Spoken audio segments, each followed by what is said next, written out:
శక్తి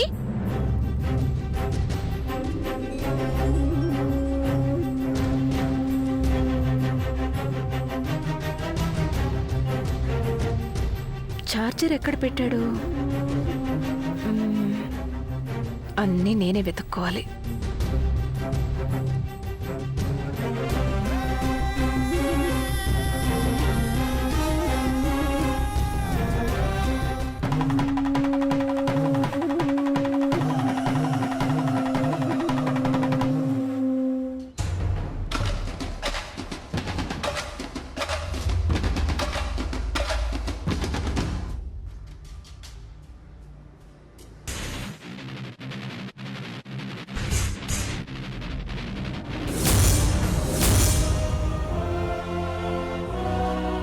అమ్మా,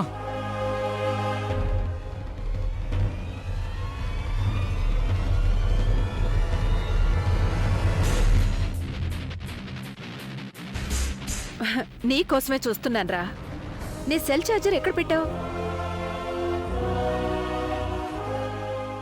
మాట్లాడవేంట్రా?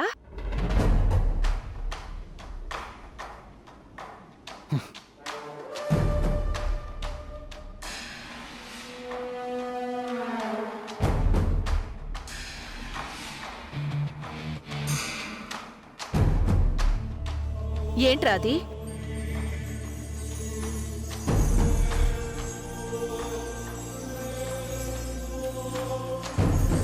నిన్నే అడిగేది, చెప్పరా ఏంటది?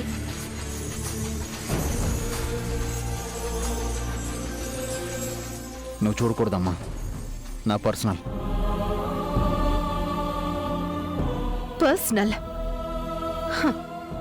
పర్సనల్ అనే మాట నీ దగ్గర ఫస్ట్ టైం వింటున్నాన్రా.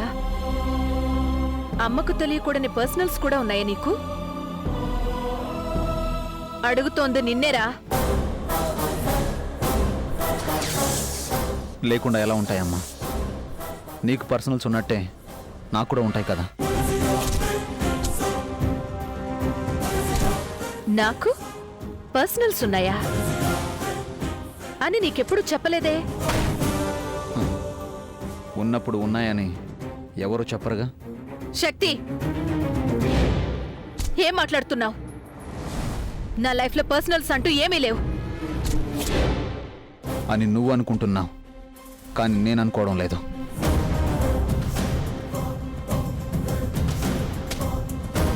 నీకు సంబంధించిన కొన్ని విషయాల్ని నాతో షేర్ చేసుకోలేదు అన్నది నా డౌట్. శక్తి, ఈరోజు కొత్తగా వింతగా మాట్లాడుతున్నావేంట్రా? నువ్వంటే నాకు ప్రాణం. నీ దగ్గర నేనేది దాచిపెట్టను. నువ్వు దాచిపెట్టకూడదనే నేను అనుకుంటున్నాను. నువ్వు అనుకుంటున్నట్టే నేను అనుకుంటున్నాను. అదేంటో చూపించు. నువ్వు చూడకూడదని చెప్పాను కదమ్మా. కొడుకు తెలియకూడని విషయాలు తల్లి దగ్గర ఉన్నప్పుడు తల్లికి తెలియని విషయాలు కూడా కొడుకు దగ్గర కూడా ఉంటాయి కదమ్మా. వీడెందుకిలా మాట్లాడుతున్నాడు? అర్థం లేకుండా మాట్లాడుతున్నాడా? ఏదో ఉందని అనుమానిస్తున్నాడా? నీ సెల్ ఛార్జర్ హాల్లో ఉందమ్మా. నేను కొంచెం టైర్డ్గా ఉన్నాను, రెస్ట్ తీసుకో.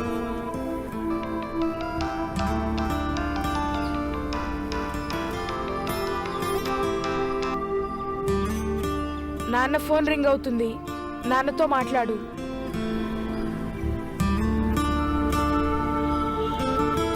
చెప్పండి ఉమాదేవి గారు. నాన్న, నేను నాన్నని మాట్లాడుతున్నాను నాన్న. అమ్మాను, ఇప్పుడు ఇక్కడికి చేయొచ్చాను నాన్న. అమ్మ నువ్వు కలిపారని చెప్పాడు. అమ్మ ఇప్పుడు నిజంగా నీతోనే ఉందా నాన్న? నాకు చాలా సంతోషంగా ఉన్నానా.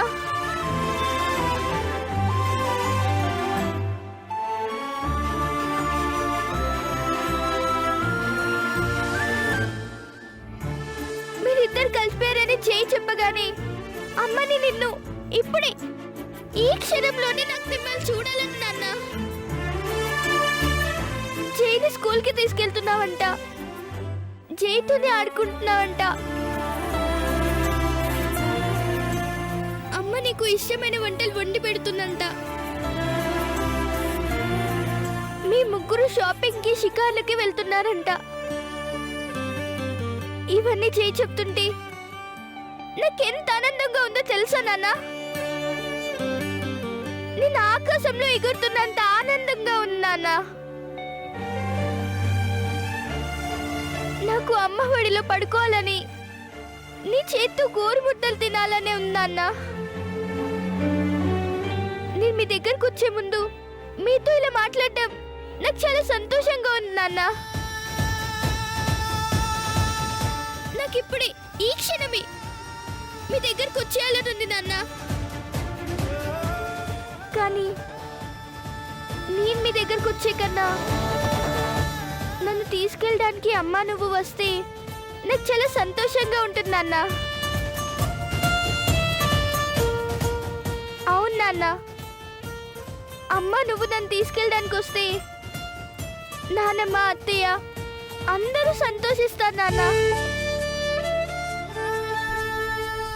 మీరు వచ్చి తీసుకెళ్తేనే బాగుంటుంది నాన్న. అమ్మని తీసుకుని ఇక్కడ రండి నాన్న.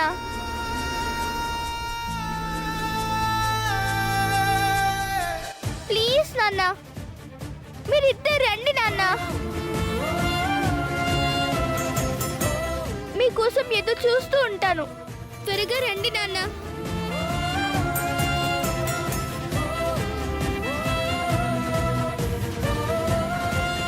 ఉంటానమ్మా.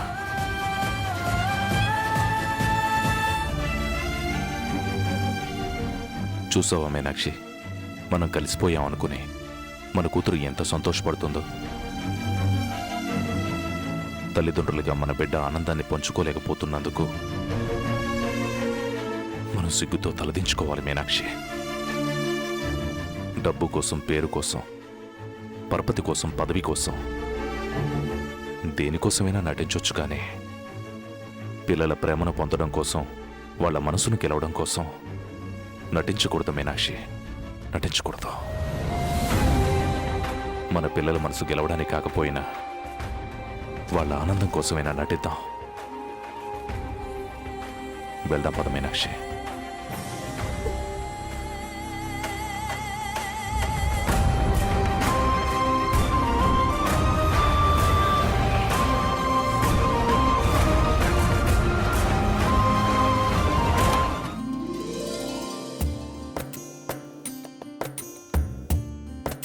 మా అమ్మ నాన్నలు కలిసిపోయారు.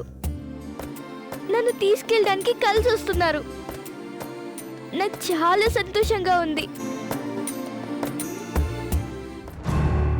పిచ్చి తల్లి, మీ అన్నయ్య చెప్పిన అబద్ధాన్ని నిజమనుకుని ఇంత సంబరపడిపోతున్నావు. అది అబద్ధం అని తెలిస్తే నువ్వు తట్టుకోలేవమ్మా. ఈ శుభవార్త వెంటనే స్వామికి చెప్తే చాలా సంతోషిస్తారు. స్వామి, స్వామి, నేను పిలిచేలోకి నువ్వే వచ్చేసావా? మీకు ఒక శుభవార్త చెప్పాలి స్వామి. అమ్మా నాన్న కలిసిపోయారు. నన్ను తీసుకెళ్ళడానికి వస్తున్నా స్వామి. నాకు చాలా ఆనందంగా ఉంది, చాలా సంతోషంగా ఉంది స్వామి. నాకు చాలా హ్యాపీగా ఉంది. నేను full happy. I'm so happy. అమ్మా నాన్నలు కలవాలనే కోరిక నెరవేరింది స్వామి. వాళ్ళు కలిసినందుకు మీకు కూడా సంతోషంగా ఉంది కదూ? మీ అమ్మ, నాన్న, మీ అన్నయ్య అందరూ కలిసి నిన్ను మోసం చేస్తున్నారు తల్లి. నీ మీద ప్రేమతో కలవాల్సిన వాళ్ళు స్వార్థం కోసం నిన్ను వంచన చేస్తున్నారమ్మా. ఏం స్వామి, నేను ఇంత మంచి శుభవార్త చెప్తుంటే మీ ముఖంలో సంతోషం కనిపించడం లేదేంటి? తెలిసిన నిజాన్ని వ్యక్తపరిచే పరిస్థితి లేనప్పుడు సంతోషం కూడా కనుమరుగైపోతుందమ్మా. నిజమంటున్నారేం స్వామి? అదేనమ్మా, మీ అమ్మా నాన్నలు కలిశారన్న నిజం, నువ్వు మీ అమ్మా నాన్నల దగ్గరికి వెళ్తున్నావన్న నిజం. అవును స్వామి, ఆ నిజం తెలిసిన దగ్గర నుంచి నాకు ఆకలి దాహం కూడా గుర్తుకు రావడం లేదు. నాకు అంత సంతోషంగా ఉంది స్వామి, అంత సంతోషంగా ఉంది స్వామి.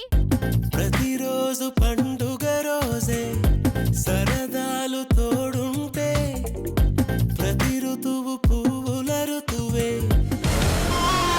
మీరు చెప్పిన ధర్మారావుకి సురోచింది సార్.